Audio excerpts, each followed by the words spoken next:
Hi, Derrick. Greg Sports Bleach Report. Welcome to Cleveland. How you doing, bro? Good. Earlier, Ty Lue was up here, and he said right off the bat that you're going to be the starting point guard of the team to begin the season. Your game and Kyrie's game are obviously different. His was more isolation. You were top 10 in the NBA in drives last year, getting to the basket. Yes. How is that going to change this team's offense from what you saw from them last year to now? I really don't know. Kyrie was a hell of a player, and the way he plays is a unique way of playing. And my job is to get guys open. Been working on my game with opening the floor. Of course, when you're playing with LeBron, you got to be ready for open shots. But I think playing up there, playing in Calabasas, they saw the way that I passed the ball, and was surprised with my IQ and the way that I did pass. So it's to get guys open, and that opens up everyone on the floor.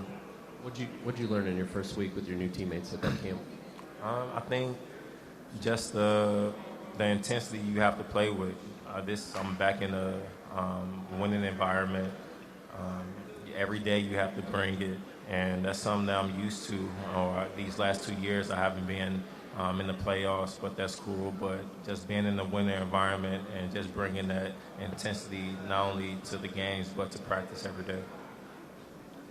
Hey Derrick, Sheesh Mathur, Miko Hoops, welcome to Cleveland. How excited are you to play with LeBron and to be back in a winning environment again? And last year, even though you played in the triangle, you still averaged 18, and you were fourth in the NBA in points off the drives. Just talk about your fit with Cleveland's offense. I mean, it's very exciting. That's one of the reasons why I chose to come here was, for one, I'll be happy playing basketball again, and I'm back in a winning environment.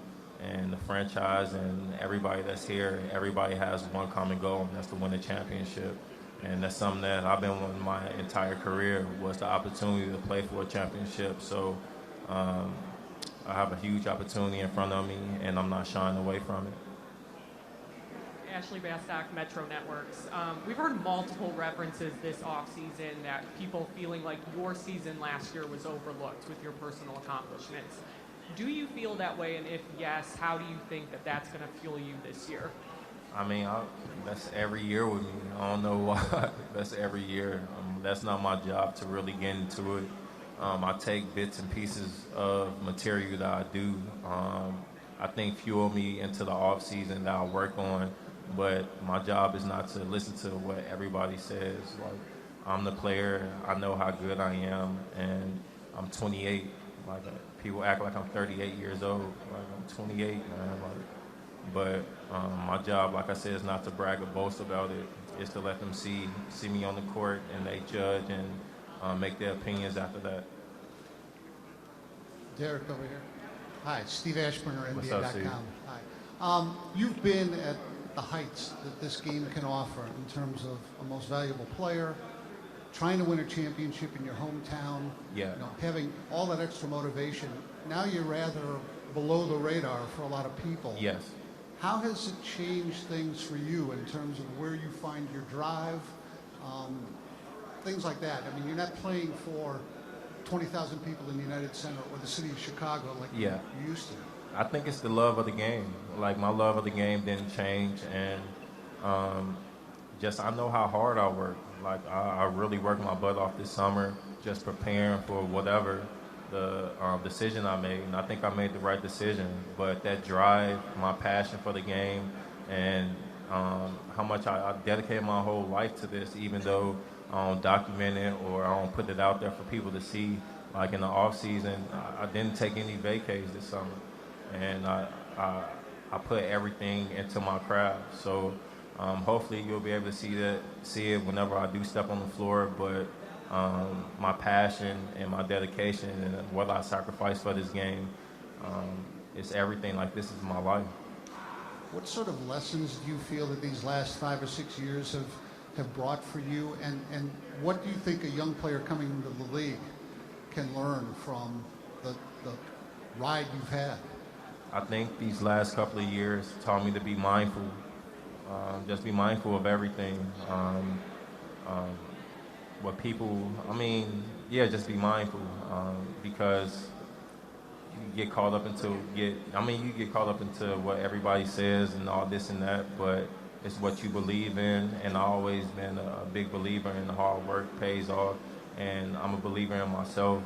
And for all the kids that's coming in, that's one of the things I will teach them. Like, forget about what the media says and forget about how what's going on, like the business side of it. As long as you're grounded and as long as you believe in yourself, everything else should follow. Jason Lloyd, The Athletic. Derrick, I'm guessing it surprised a lot of people. It certainly surprised me when you took a minimum contract to come here. Yeah. I'm guessing you could have got more money elsewhere around the league. So what was it about this? Why were you willing to take much less money to come here for this situation? It was solely basketball. Like, money, I'm not worried about money. I think I saved enough. My son is fine. My family is fine. It was solely about basketball and having the opportunity that I go out there and showcase my skills and playing on this stage. We're playing on TV 40-some games this year. And, like, my question is, why not? Why not come here? Of course, people will bring up the LeBron thing. You've been competing against LeBron for so many years. But you got to understand, I'm in a different stage of my career and life, period. Like, all that's in the past. I let that go with my injuries. Like, all that's in the past. This is a new start.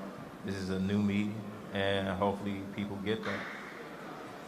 Speaking of your health, so much of your game seems to be predicated on that. Just where are you right now, health-wise and physically? How do you feel? I feel pretty good, but I said that all the years that I did get injured. You probably have to ask my teammates or the people that saw me in Calabasas. I think they were surprised with how I was moving around and how I was playing. Hey, Derrick. John Peck, WBKO Radio, Columbus. Said you were like flying under the radar last year. Do you think that because so many people think that you were under the radar last year, that it's taking pressure off of you to do what you do? Just be you, go out there and play basketball and have fun. Yeah, that's how I try to play every year, though. Every year I kind of put pressure on myself to go out there and perform away, if that makes sense. Like, I feel like if you don't have any pressure on yourself, or I add pressure to myself, but I feel like as an athlete, you go out there with no pressure, you play lackadaisical, and that's just not me. I want to be very precise with everything that I'm doing on the floor, and I want to produce.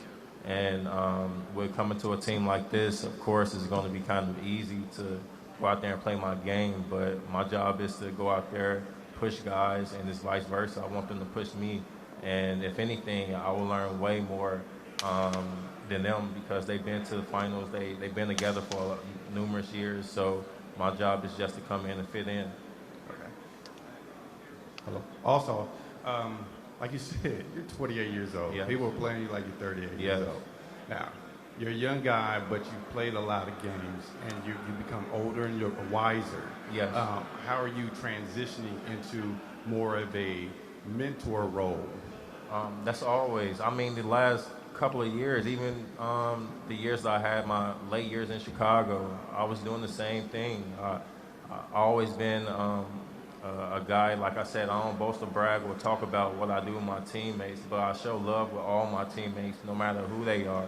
Last year, even when we were losing, I always made sure that the younger guys got together and we did do things, or I talked to them on the bus or on the airplane. Kept everybody together, even though we were losing a lot last year. But you could go and ask them how I was. I'm not a problem at all. Maybe quiet at times, but that's just who I am. Derrick, Nick Wilson from 92.3 The Fan.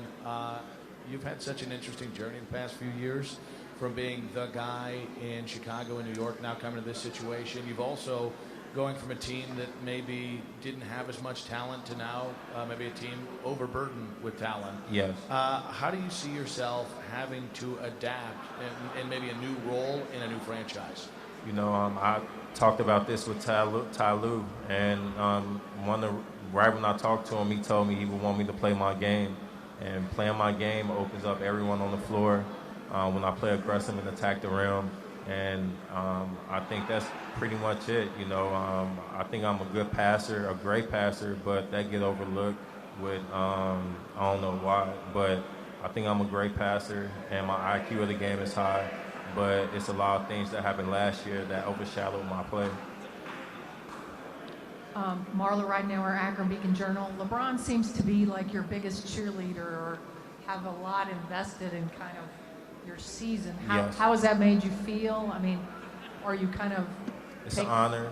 It's an honor. I'm blessed to be in this situation. I'm very fortunate that they even considered taking me. But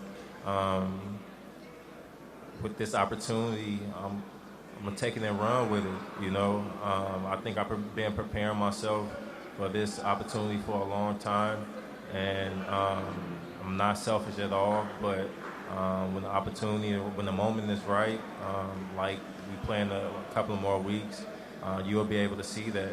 Like, and especially having LeBron, being around him, learning his tendencies, just seeing how he take care of his body, and even I know all the stuff on the court, but even off the court, how he's a businessman, learning from that aspect. So I think it's a win-win for me just coming here, to be honest. Last question. Derrick, you and K Love share the same trainer, and obviously have trained together in the past. How excited are you to play with him and in the pick and roll and pick and pop game? Oh yeah, K Love. I mean, I've been playing against K Love ever since high school. We had some battles in high school in Vegas. We had a big battle, but he's a competitor, and that's something that I can always respect and always did respect from him. And whenever we've seen each other, it's been nothing but love. We played on I think one World Championship team, Team USA, and being around him and his father, like our families know each other. And like I said, it's been nothing but love being around him. And when playing with him, he opens up the floor. His IQ of the game is high, and the way he outlets the ball with me being on the break, that's what guards dream for, like so a big like him.